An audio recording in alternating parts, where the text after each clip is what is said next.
Let's do the call to order. I've got the agenda here. Okay. All right. Well, good afternoon, everyone. Welcome to the November 2nd, 2023 electronic meeting of the Greenbelt Advisory Commission. This meeting is being held electronically via Zoom. So we intend to conduct this meeting similarly to an in-person meeting. However, please be patient if there are technical issues. Public comment will be by telephone only. Please note that if you're watching this meeting live online, there is a 30-second delay.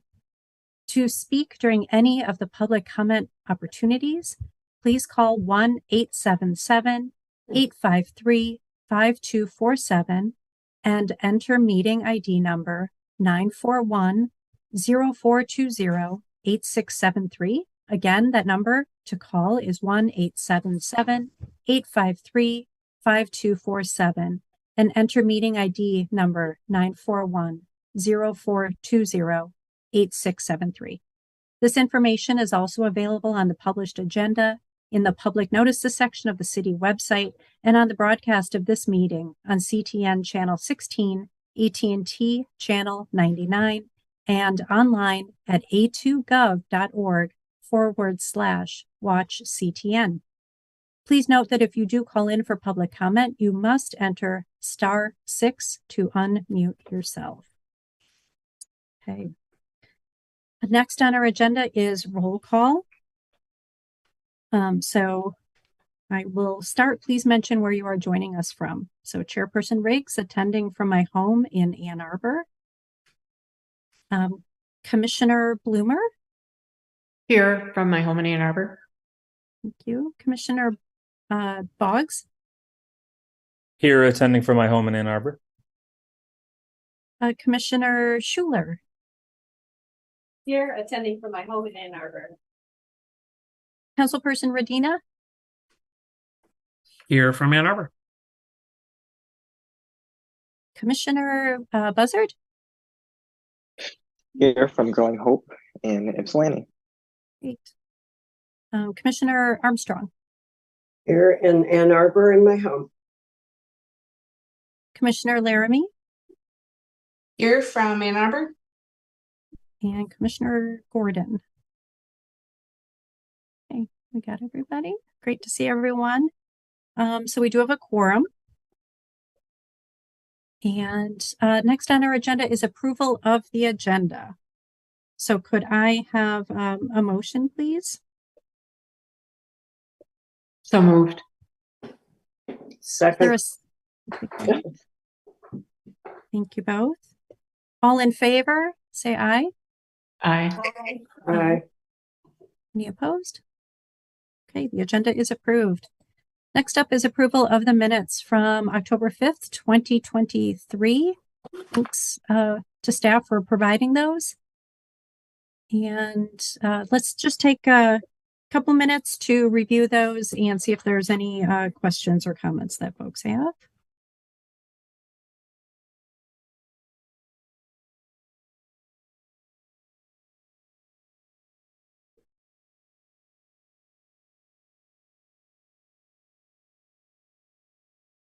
Thank you to Juliet, who puts those together every month. Yes, thank you, Juliet. Much appreciated. You start straightforward from last time. Is there enough time provided to look at those? Does anyone want more time?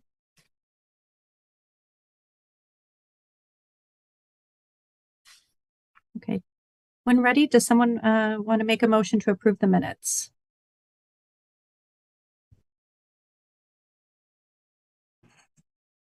I move to approve the minutes. Second. Commissioner Bloomer. Second. And a second from Commissioner Boggs. Okay. All in favor, say aye. Aye. Aye. Aye. Okay, minutes are approved. Thank you. And then next up is public commentary. We will now hold public comment. Is there anyone waiting on the line to speak to the commission? We have no callers for public commentary. Okay, thank you, Juliet.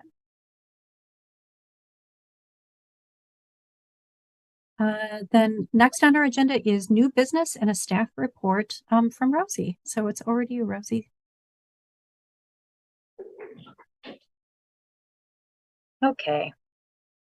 Hello, everyone. Lovely to see you all. Um, so let's see. So this past month, lots of stuff going on from the staff perspective with ASAP AL applications and Buy Protect Sell, but we did go and participate in one sort of public GAC event or Greenbelt event. The partners around the county, the land conservation partners, but also other types of conservation partners, Huron River Watershed Council and the Conservation District, get together on this sort of touring sideshow that we do of talking about different conservation options for your land, whether you're interested in managing it, learning more about it, or preserving it. So we had one of those in Salem Township this month.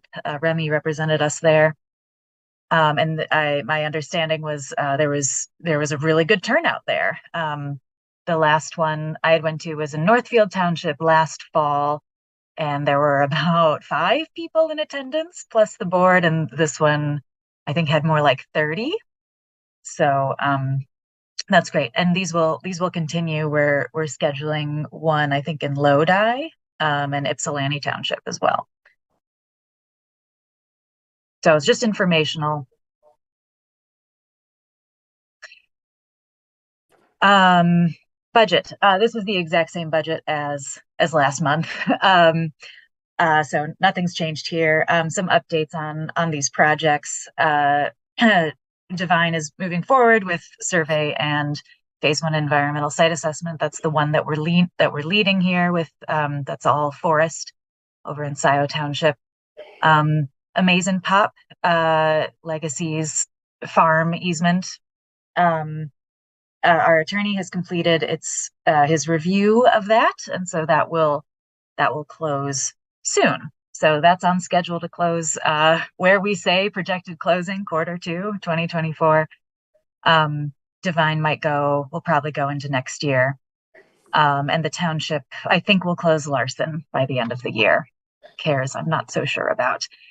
And then some of the funds that are in the sort of closed session budget, they're not changed here or anything, but just as I'm going through ASAP AL applications, we have to, submit an amount of money that we're asking for and a fair market value that we expect for those properties. And the estimates that we're using for those are higher than what's in our budget, just because our budget is using appraisals from 2 or 3 years ago. So we'll update those officially later, but just some sort of budget differences there. That's my staff update.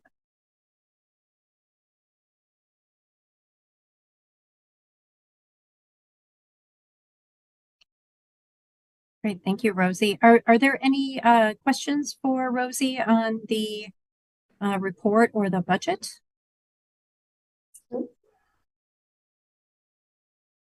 Yeah, just one to clarify. Q2 2024 is fiscal year, correct? So that would be Q4 of 2023 calendar year.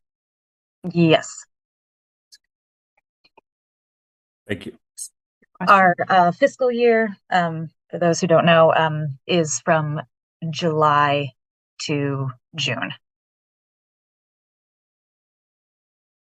And then Rosie, just looking at the agenda, is the USDA, the ASAP AL grant application recommendation, is that what's up next?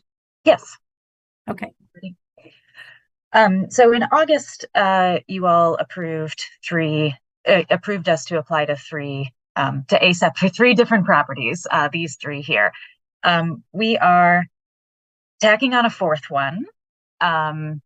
So I'm asking for that approval today. All of these are going to council on Monday for their approval to apply to this grant. So this is the 4th property. This is one that you all looked at some time ago. It's been in our closed session budget. And your recommendation some time ago was to move forward with it when we had the time and budget. So I'm not going to spend time going over scoring with it because you all sort of approved it in that regard already. However, it's a little, I admit it's a little different that this one's being presented in open session. I guess normally this would be in closed session, but given that it's already on the public city council agenda for Monday, I'm just showing it in open session so we don't have to go to closed. So a review of this property, it's in Northfield Township, on Northfield Church, on the corner of Northfield Church Road and Earhart Road. Critically, kind of not shown here directly, but just west on Northfield Church Road of this property is the St. John's property. So this one on the right here. So this is going to end up being quite a nice corridor, I think, when we get through these. So this has a 5-acre exclusion on it. In total, this is 75 acres, what's going in the conservation area. So the 5-acre building exclusion is right here on Earhart Road, where there's already buildings. So it's got a little forest on it, with a wetland in the middle of it that I think sounds pretty nice. So yeah, we're just looking to apply to ASAP for this. The deadline is November 13th. Making good headway on the other ones at the moment. So I'm confident we can do 4. Okay. So is there someone who would like to make a motion on the addition of the Ennis Trust property?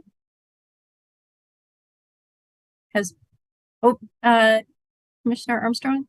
Yes, I would like to move that we proceed with the necessary business things to purchase the development rights of the Ennis Trust property. Is that what we're doing? The development rights? Conservation easement development right?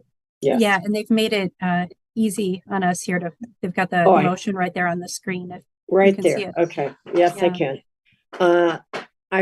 I'd like to recommend to City Council to apply for the USDA NRCS Agriculture Conservation Easement Program, or ASAP, funding for the Ennis Trust property identified in application ID 2022-02.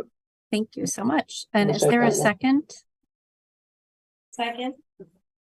Okay, Commissioner Schuler, thank you. And is there some, let's see, do we need to vote on it and then see if there's discussion, right?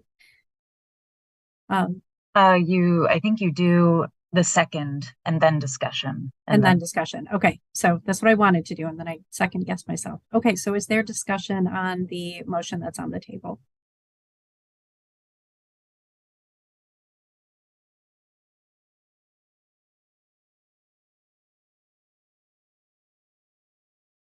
Once, going twice. Okay. Let's do a vote then. All in favor, please say aye. Aye. Aye. Aye. Are there any opposed? Nay. Okay, it sounds unanimous. So thank you. The motion passes. Thank you.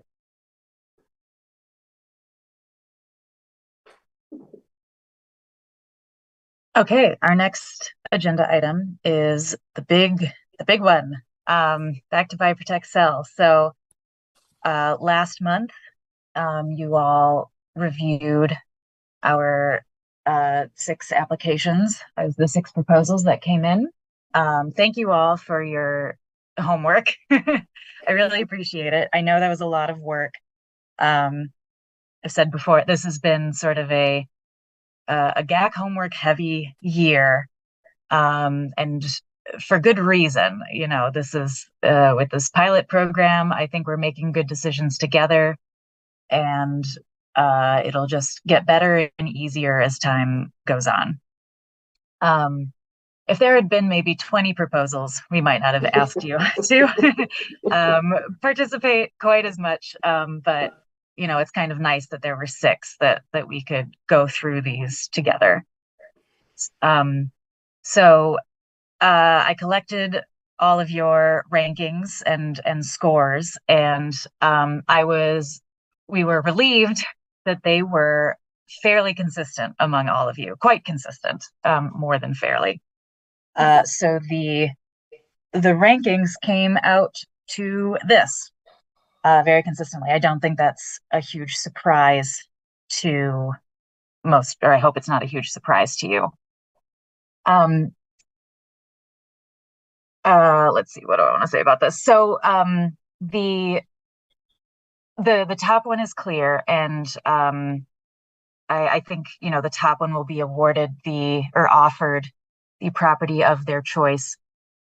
I think we would like to address the 20 acres by offering it to the next highest ranking proposal as a way to honor our scoring system and the general success of the proposals of the applicants by doing it that way, instead of jumping down to the applicant that applied for the 20 acres.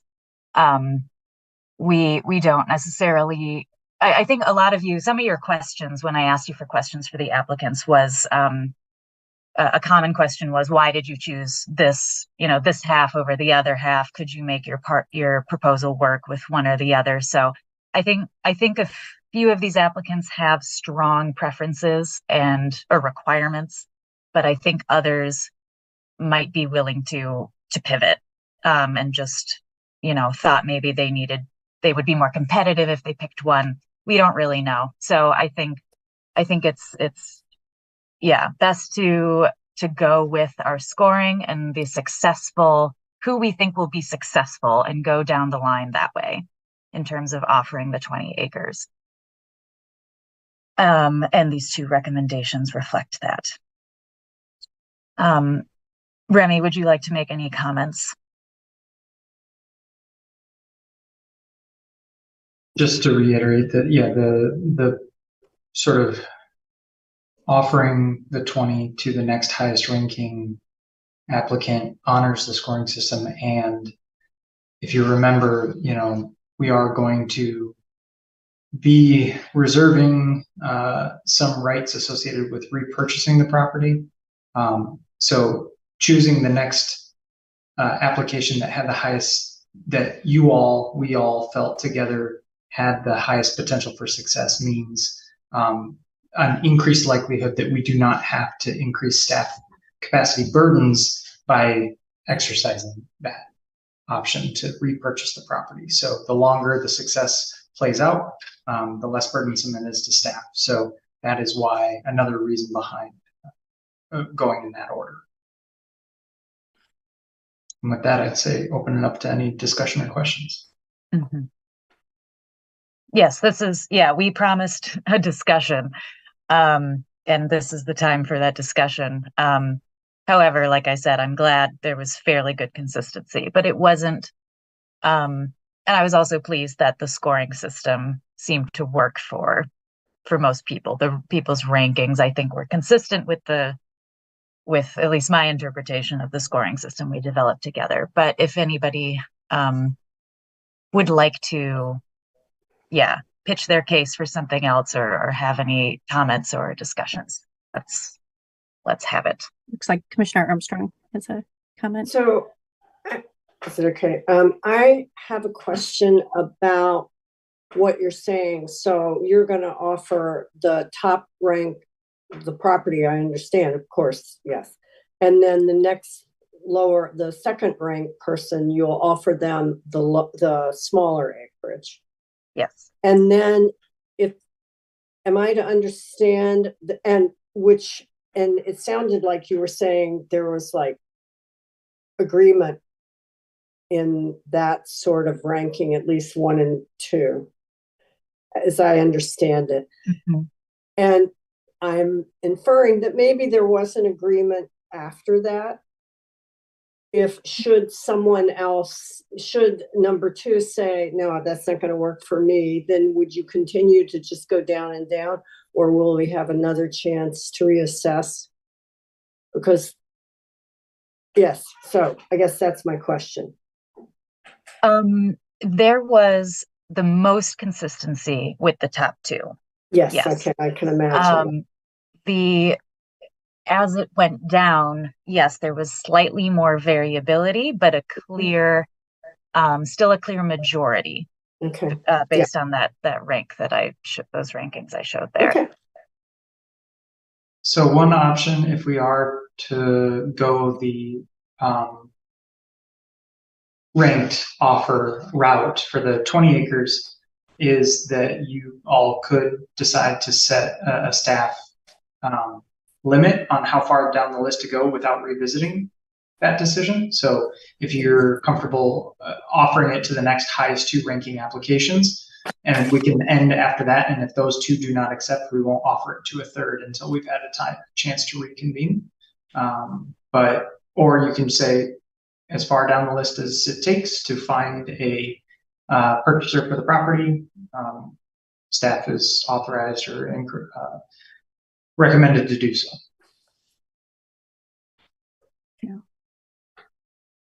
Yeah, Commissioner Schuler.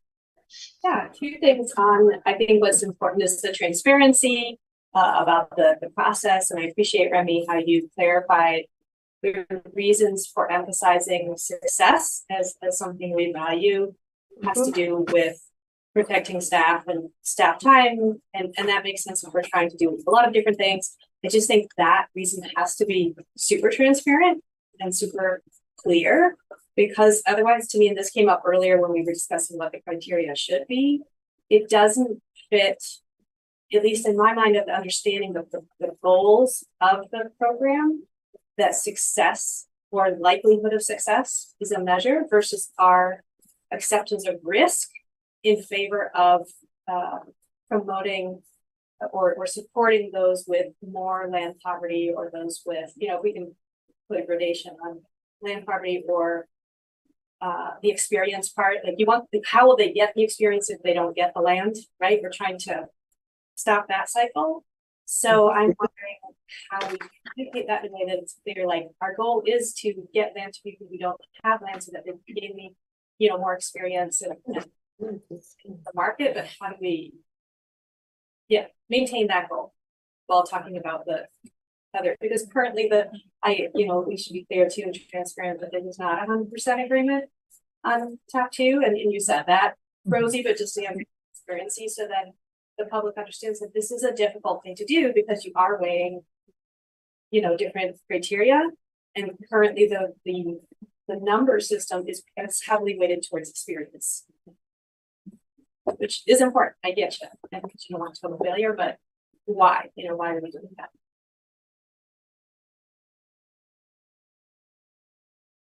May I?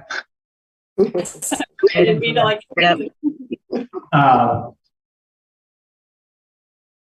May I attempt an answer at that? Yes. Let's a few things I want to highlight. One, going into greater detail on the protecting, let's call it city resources with the selection, is both a staff element, but also the necessary financial capacity to repurchase the property, and having that, that's that risk balance. We may find that we have a pipeline or a portfolio of commitments that doesn't allow us to actually step back in. So yes, the property is conserved at the end of the day, and that's fine. And then it's sold conserved on the open market like all the other Greenbelt properties out there. So selecting for success is both a protective measure around limiting impacts to staff capacity, but also limiting the risk of not having the financial resources at the ready to swiftly repurchase should that be needed. So there's a lot of sort of calculus on the risk side for the city and what is most responsible.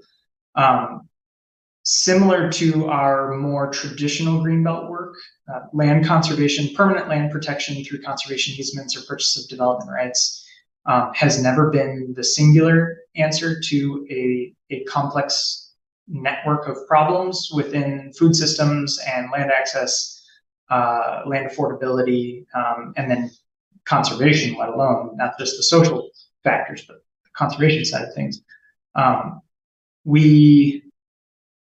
We are a piece of the puzzle. We're an important piece. This is reflective of how important a piece permanent land conservation can be in creating affordable land access opportunities.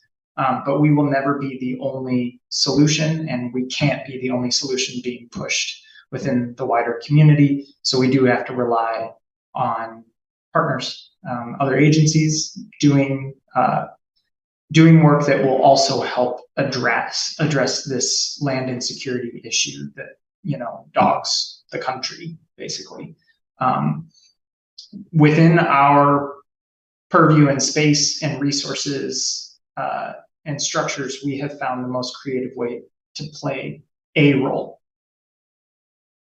but it's not the singular role. So between the risk assessment and the limitations of what opportunities we can afford to provide the community, I think we've hit a good balance with what we've developed. I don't know if that answered your question. Yeah, no, I think that that's exactly the kind of transparent language that needs to be associated with this decision making and with talking about, you know, what was chosen, so that it is clear that we're upholding larger missions, and that requires a trade-off in some ways of assessment or the criteria. And then that is why risk is important. I think that's just really important to say, because otherwise it does seem to, you know, I can see the live arguments right away, you know, in comments of, well, we're just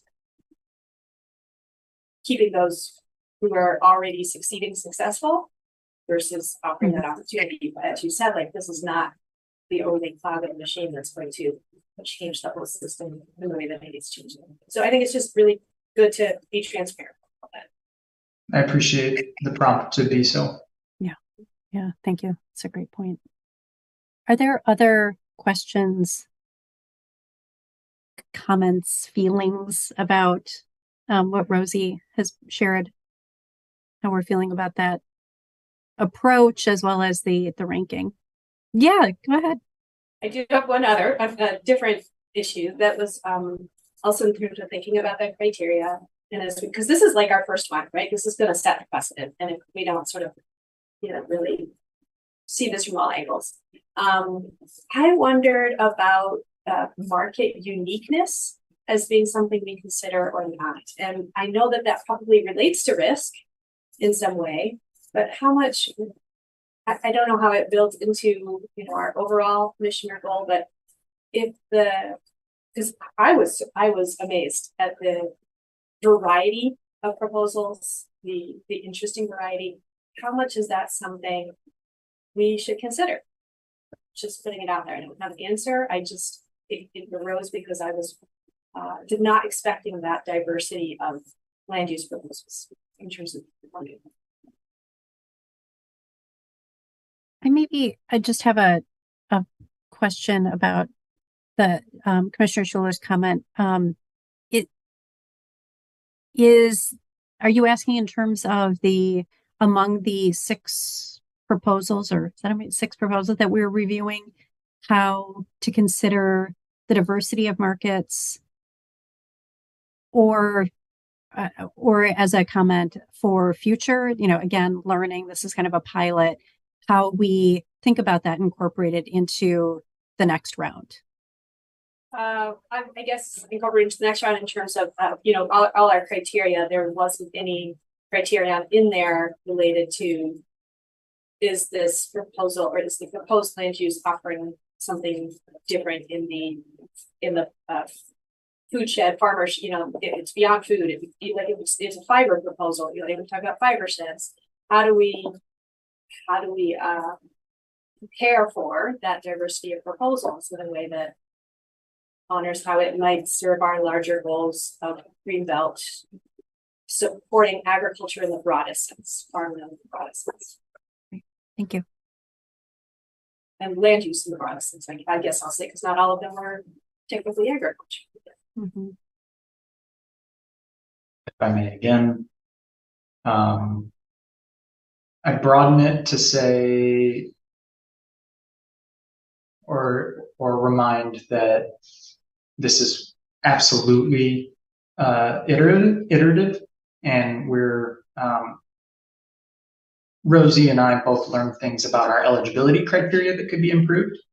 We learned things about the RFP packet that could be improved. We learned things about the communications that could probably be improved, the open house, what answers we need to have about the property specifically understood in advance, whether it be in the seeking additional future buy, protect, sell parcels stage or in the listing or promoting opportunities to purchase.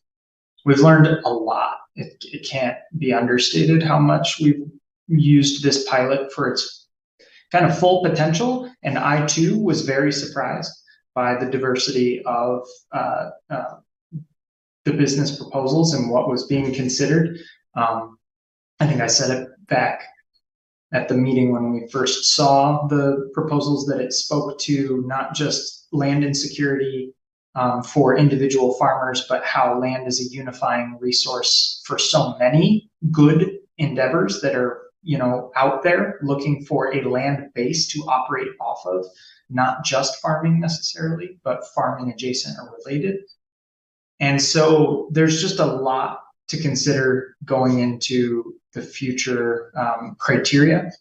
And we don't have a parcel lined up for the next buy, protect, sell. So we have a lot of time to talk as a commission about that and workshop some in reflection, talk about what criteria could be missing, what could be added, replaced, de-emphasized, or emphasized more, to get closer to reflecting what can be iterative goals.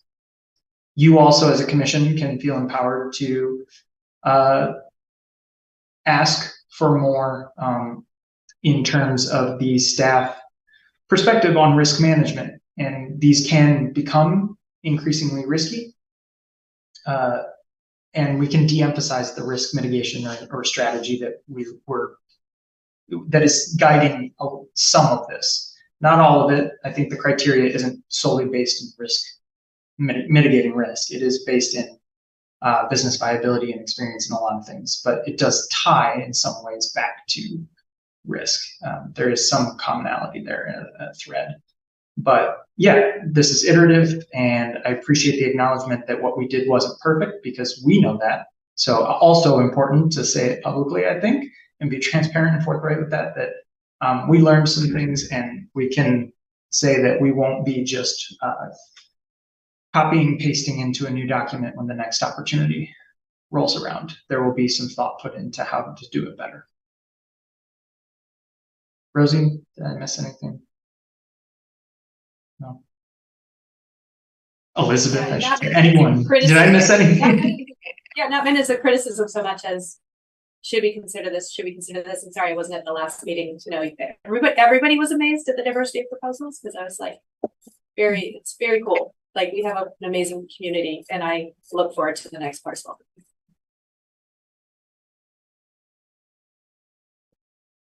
You know, I don't want to curtail any discussion or questions, but I just want to check.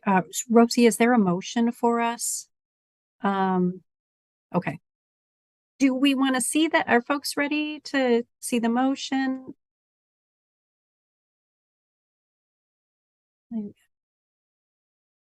Just looking for people to come off of mute or raise hands.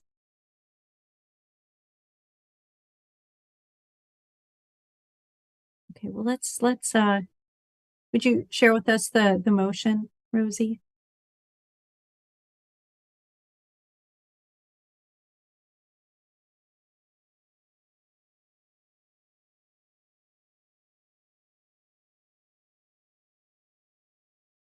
Just tack motion to the beginning of these two paragraphs on the right.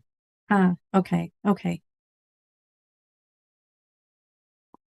Again, I'm not trying to,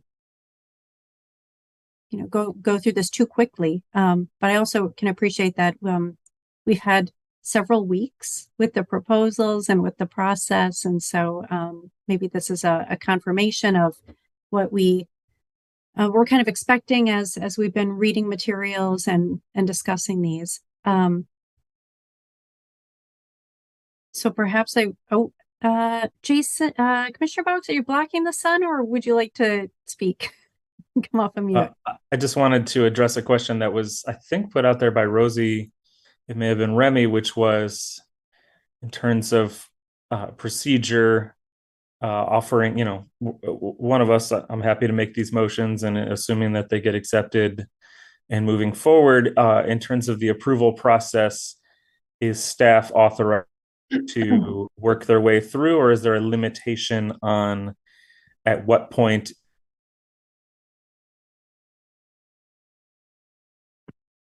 should it be a regrouping and coming back? We didn't really firmly discuss that. And I'd just like to suggest that this was an open process to which people had the opportunity to submit their proposal. And so I personally don't have any problem with staff continuing to work their way through the way. My only hesitation on that being, my recollection is that there may have been others who came through and said, if it were different timing, I might have been interested. Do we have enough hesitation from a staff perspective, especially these, that if, say, the first two or three or whatever our list is here are not able to come to an agreement, to make sense to put the process back out there again, revisit it, or should we go with the 6 and work our way through the 6th, and then if we are unable to come to on the properties at that point, say, okay, well, we couldn't get to the bottom line, why not? And how should we repackage this back out to the public again?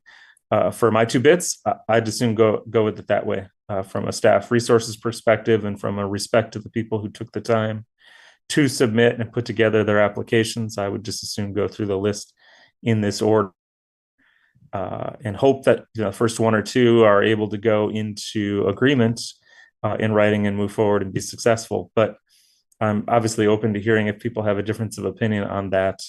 But it was brought up earlier, and I don't think we actually discussed it. Right. Yeah, thanks for lifting that up again. Yeah, thank you. We do need clarity on that, and I will let Rosie offer her own staff opinion, but mine would be to make full use of the applicant pool that we have. Yeah. I would agree with that unless there was a proposal here that that GAC would recommend against. That hasn't been said and rather just talked about via scoring. Yes. Yeah, I appreciate that.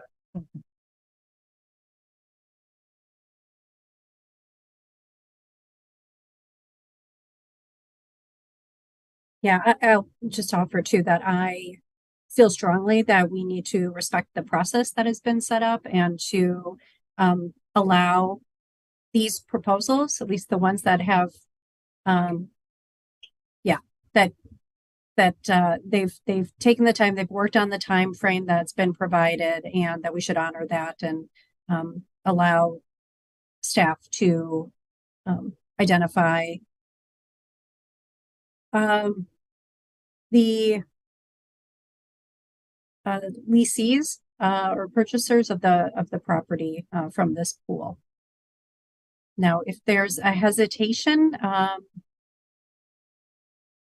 do we need to put some guardrails on that? I'm sensing that. Or can we just go ahead and then give the commission's support to city staff to just go through the list and notify us if you weren't able to go with the ranked proposals 1 and 2. I would add, even the ones towards the bottom, people had good things to say about. They're not bad by any means. And I think, would be good people or good proposals to move forward with. They're just slightly better ones based on our scoring. Kate?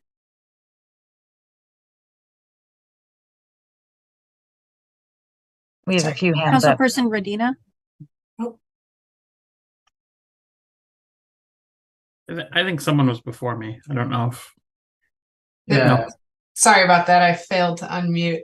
Sorry about that. Yeah, so I'll preface by saying I don't really have an opinion about this one way or another, but I was curious. So the top 4, I believe, all had a preference for the 34-acre parcel. And in the spirit of the bulk of our scoring criteria being based on the project proposal, I'm curious if staff or anyone have thoughts about if, following the procedure, we, offer to the second and then potentially the third, if we'll ask for a revised proposal, or at the very least, maybe just an addendum that says something like, how do you plan to adapt your plan to work with the 20-acre parcel? I don't know that that's actually that important. I'm just thinking about following the process and the scoring. To Sheila's point about transparency, and if that might be something that we would ask for. Hadn't quite thought about that yet. Something that would sort of come up in the discussions or the back and forth that I was having with some of these applicants is that the tillable area on both sides are the same. And that affects a lot of everybody's proposals. There are differences in the existing buildings or not, and that affected, some people's choices. And the existence of the forest on the 34 was important to some people. But I think the majority of sort of the market-based predictions and the majority of the work going into it relies on that tillable acreage area. And that was kind of why I hadn't initially thought of requesting any sort of addendum, but I'm not against it. I've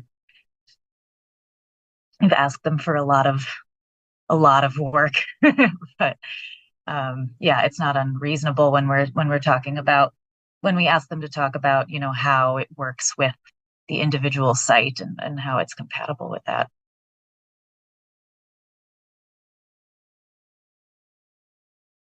Yeah, I wouldn't recommend a supplement or a supplementary addendum or anything to justify it. I think Rose is right. The applications are somewhat transferable between the tillable spaces. I don't think any proposal was strongly reliant upon the existing barn.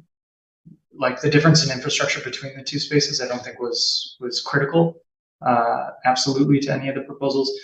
But I do think Rosie and I talked about this a while back, that in reviewing these, one of those iterative changes that we might make to an RFP is what we did, which was, if it's a parcel where we're offering multiple purchasing opportunities, are you interested in parcel A, B, C, any, or all?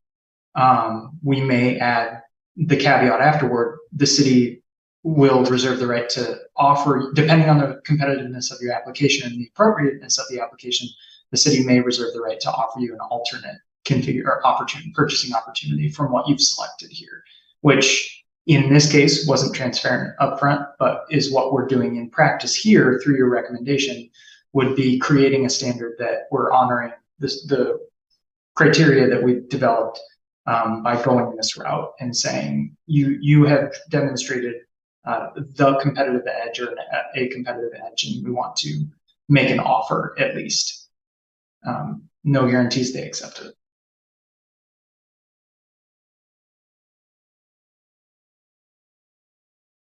Yeah. Councilperson Rodina? Thanks. I was just gonna chime in, I guess, with respect to the question about our comfort in kind of going through the list and making that offer that, I haven't heard staff throw any kind of caution towards any of the proposals that came out in the rankings as being maybe not suitable, or that they would have hesitation around kind of working through that top list. And I think I just have a lot of respect for staff expertise in this, that I think that they would throw that caution to us if they had it. And so I'm comfortable with us working through that. If the second highest ranking proposal is not interested in the property, then staff kind of working down the list that way. But I guess since I have not heard that from staff, I'm comfortable with us moving forward with that process. Yeah.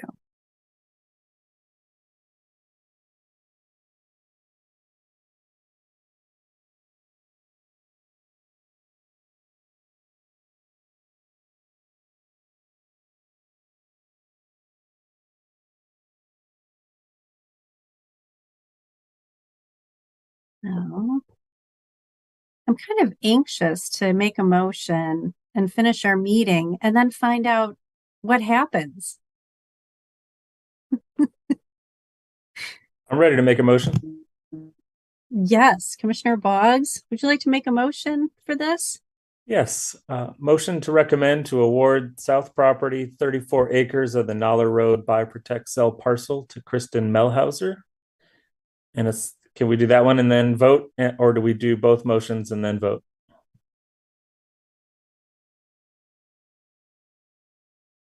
I'm One at a thinking time. let's split them up one at a time. Yeah. Okay. Okay. So is there a second? I'll second. Commissioner Laramie, thanks. A little clarification I forgot to add on this slide is that Kristen Muehlhauser is Rain Dance, if that wasn't clear. She technically Yes. applied as herself. Yes. Thank you. So amended the motion. Okay. So any more discussion? All right. Okay. All in favor, please say aye. Aye. Aye. Any opposed? All right, great. The motion passes. Terrific. Looking forward to hearing about Rain Dance Organic Farm and what city staff learns about her interest. Okay, and then we have the second motion we made that's on the screen. Is there someone who would like to make the motion on the 20 acres?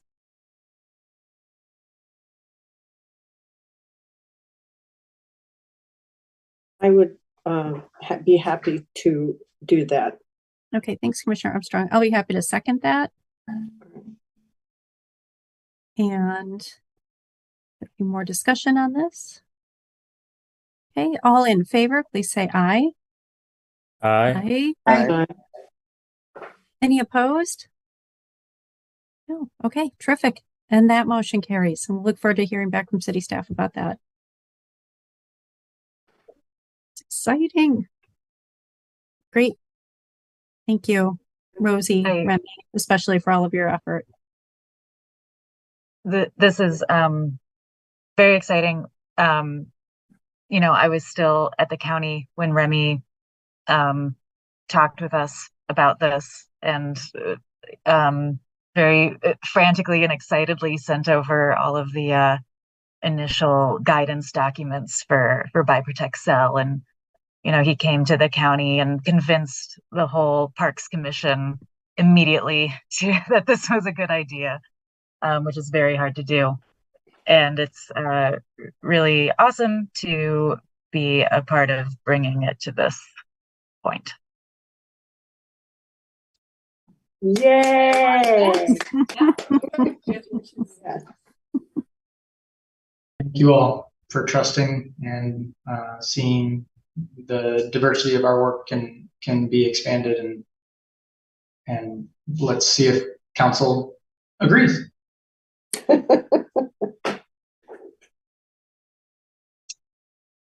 Right. Gosh, it's just And thank you, Rosie, for making it real. If you all don't know, it's been a while since I've been able to turn my attention to the Greenbelt. I'm pretty busy on the other side of things. So Rosie's really been instrumental. Thank you so much. absolutely. Yay, yay. Okay. Okay. I feel like we should be doing more celebrating, but we do have some other agenda items just to finish up here. So next on our agenda, next agenda items. So that would be, gosh, December, which is kind of amazing. Yes. We will have a December meeting. Yes. Hopefully. Still working through some stuff. Okay. Okay. And was it last meeting where we started talking about some potential proposed changes to the ordinance?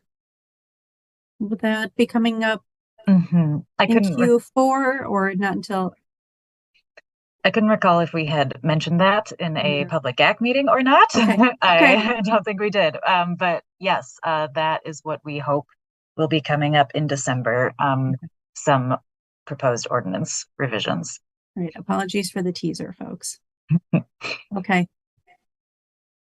And then got one more public commentary opportunity. So we will now hold public comment. It'll be via telephone only. Please know that if you are watching this meeting live online, there's a 30-second delay. To speak during this public comment opportunity, okay, so this already, we will please call 1-877-853-5247 and enter meeting ID number 941-0420-8673. So this information is also available on the published agenda in the public notices section of the city website and on the broadcast of this meeting on CTN channel 16, AT&T channel 99, and online at a2gov.org/watchctn. So please note that if you do call in for public comment, you must enter *6 to unmute yourself. So with all that, is there anyone who wants to address the commission? We have no public callers for public commentary. Okay, thank you, Julia. All right. Then the last item is adjournment, and we need a motion for that. 1 second, in lieu of public comment, I just want to note, the most ASAP applications I've ever pulled off in a round in my career is 2. And Rosie's about to do 4 by November 14th on the fastest turnaround I've ever heard of in the program. So good luck, Rosie. Yay, Rosie!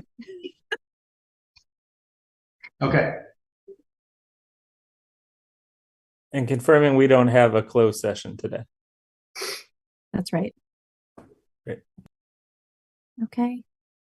Yeah, and I also just want to thank all of the commissioners too for the time involved with reviewing those by Protect Cell applications and providing feedback to Rosie. So that's everybody. Okay, is there a motion to adjourn? I will make it. Is there a second? Again. Commissioner Schuler, I think. Okay, great. All in favor? Aye. Aye. Aye. Opposed? Okay, terrific. Motion passes. Thank you, everybody. Great. Thank you. Thank you. Thank you. Congratulations. Bravo.